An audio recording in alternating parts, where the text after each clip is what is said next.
Industry దగ్గర కూడా ఒక అలవాటు ఉంది. ఒక ఎక్స్పెరిమెంట్ సినిమా తీసి, ఒక నిజంగా క్రిటిక్స్‌ని మెప్పించే సినిమా, ఒక మంచి సినిమా, ఒక గొప్ప విలువలతో తీసిన ఒక సినిమా, తీసిన దర్శకుడిని యాక్సెప్ట్ చేయడంలో గానీ, వాళ్ళని గౌరవించడం గానీ ఒక పద్ధతి అంటూ ఉంది.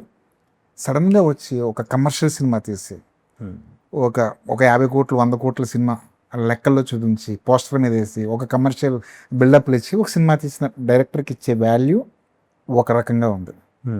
ఇది గమనించారా ఇది? గమనించాను. కాకపోతే ఆ రెండు సేమ్ దర్శకుడికి ప్రతిసారి అవుతుంది.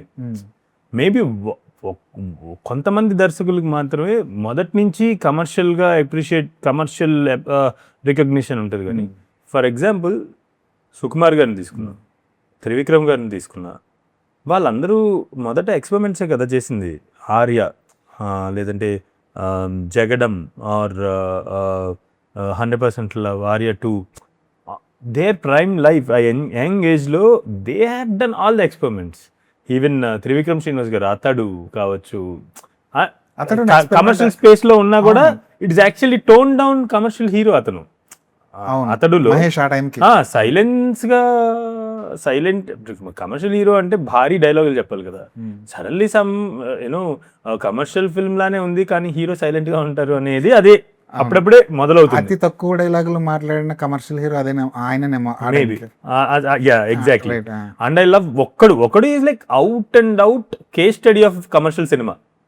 బట్ హౌ హీరో ఆ సినిమాలో హీరో ఎలా ఉంటారు, దట్స్ అన్ ఎక్స్పెరిమెంట్. లేటర్ మీరు గుణశేఖర్ గారిని కావచ్చు, త్రివిక్రమ్ గారిని కావచ్చు, సుకుమార్ గారిని కావచ్చు, వాళ్ళు నా వయసులో వాళ్ళు లైక్ నాకన్నా నాకు ఇంకా కొంచెం ఉంది, ఇంకా వయసు ఉంది.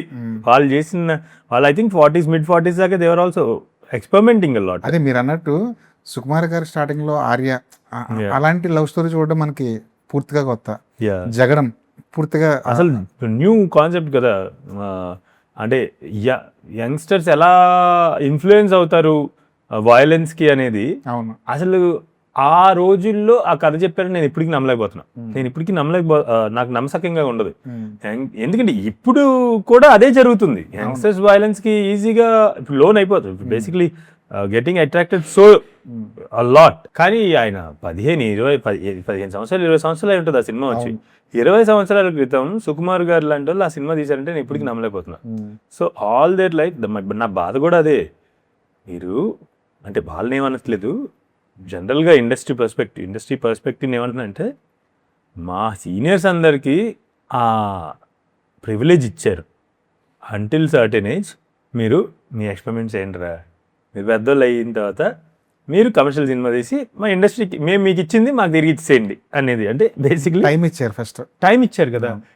For some reason we are so unlucky, that our generation is so unlucky that we are not having that fun of experimenting with our thoughts. Or ఈ ఏజ్లో వచ్చే థాట్స్ 45 తర్వాత ఆల్ రెస్పాన్సిబిలిటీస్, 40-45 తర్వాత 45 ఆర్ లైక్ 50, లెట్స్ సే 50 తర్వాత 50 వరకే time మనకి experiment చేయడానికి. 50 తర్వాత all responsibilities and paying backs అంటే ఈ జర్నీలో మనకి సపోర్ట్ చేసి మనతో పాటు ఉన్న ప్రొడ్యూసర్స్ని వాళ్ళకి పే బ్యాక్ చేయాలి in terms of like numbers. ఆ రెస్పాన్సిబిలిటీస్ అని అప్పుడు కదా. మాకెందుకు ఈ వయసులోనే why should we rush so much? Why my generation of directors can't have that privilege or that fun of experimenting with our thoughts and bring in some new stuff. It's almost like becoming competing with our seniors in terms of scale, in terms of. ఇప్పుడు కొత్తగా ఒక script రాసుకుని వచ్చేవాడు ఖచ్చితంగా బాహుబలిని target చేయాలి, పుష్పని target చేయాలి. అండ్ ఆల్సో ఆ ప్రాబ్లం అంటే ఇదేమి ఒకళ్ళు చేస్తున్నదని కాదు. Even in our generation or like నా యంగ్ డైరెక్టర్స్, మా తోటి డైరెక్టర్స్ అందరిలో కూడా there is no need for us to compete with them because we will become them. Like Rajamouli గారు, సుకుమార్ గారు, త్రివిక్రమ్ గారు, గుణశేఖర్ గారు, ఈ పెద్ద డైరెక్టర్స్ ఎవరైతే ఉన్నారో వాళ్ళలాగా మనం అవ్వాలంటే వాళ్ళ బిగినింగ్ డేస్లో ఏం చేశారో అది మనం చేయాలి. We can compete. అంటే there shouldn't be any competition is what I feel. First of all, అది పోటీ అనేది ఉండకూడదు. పోటీయే ఒకటితో ఒకటికి పోటీయే జరుగుతున్న అన్ని సమస్యలకి కారణం అనేది నా ఉద్దేశం. కానీ ఇప్పుడు వాళ్ళతో పోటీ పడాలనే తత్వం, ఇప్పుడు మన సీనియర్ ఒక బాహుబలి తీశారు, ఆయన will learn from it. You know ఆయన ఏమేమి స్టెప్స్ వేశారు, స్టూడెంట్ నెంబర్ 1 వేశారు, మనం స్టూడెంట్ నెంబర్ 1 వేద్దాం ఫస్ట్ స్టెప్. ఓకే, తర్వాత నిదానంగా Yama Donga, Chatrapathi, you know Simhadri, let us take steps. Why should we just jump to their level? అదే అంటున్నా, స్ట్రైట్ అవే వాడు బాహుబలి తీయాలి. ఎందుకు నాకు అర్థం కావట్లేదు. అంటే బేసిక్లీ అదే అగైన్ ఎక్స్పెక్టేషన్స్. సురేష్ బాబు గారు చెప్పినట్టు ఆ 2 ఎక్స్పెక్టేషన్లో మన ఎక్స్పెక్టేషన్ ఏంటి అనేది అది డిసైడ్ చేస్తుంది పాత్ని.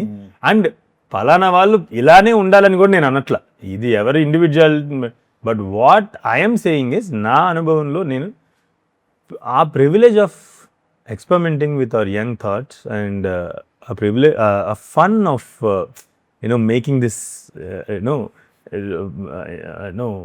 creating something new, bringing in something new into the industry, అది కోల్పోతున్నాము అని అంటున్నా తప్ప, అది కోల్పోతామేమో అంటున్నాం తప్ప వాళ్ళు చేస్తుంది వాళ్ళు తప్పు అని అనట్లేదు నేను.